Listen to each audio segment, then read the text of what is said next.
Alright, now the dough has rested and we will roll it out. Mashallah.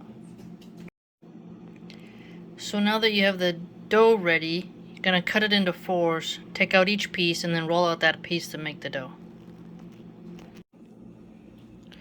Now you roll it out and you slice it up like this. This would be the size of pappardelle. It's too thick to be linguine or fettuccine, so it's about the pappardelle size. Okay. So now we have the pasta tools for the cutter, and then we have the rolling pin, and you'll need to dust the surface before you start rolling out, by the way. Alright, so the pasta is cut, it's drying. We'll boil it and get it going. Now I'm cooking up ground chicken. It has part of chicken breast, the skin, the gizzards, and the heart. So it's a chicken version of the carnivore grind.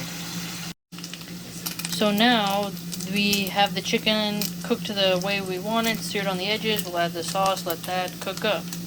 Let it simmer in the sauce is what I mean. Fresh pasta is coming along, whole wheat pappardelle.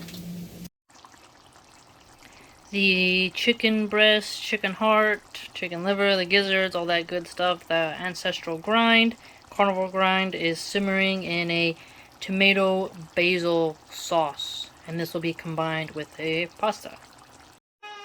Alright, so the pasta is at the stage now where we will drain it and then combine it with the meat and sauce. Okay, mashallah, the pasta came out great. So it's a pappardelle with some ground chicken liver, chicken heart, gizzards, ground skin, ground meat, basically a carnivore grind in a basil tomato sauce. Looks really well. This is a whole wheat pasta. Took quite some time to prepare, but it's a labor of love. You can go ahead and serve this with Asiago cheese on top. You could do goat cheese if you wanted. There's extra sauce, so you could, have some sourdough bread to wipe up the sauce with on your plate. You name it. So, yummy!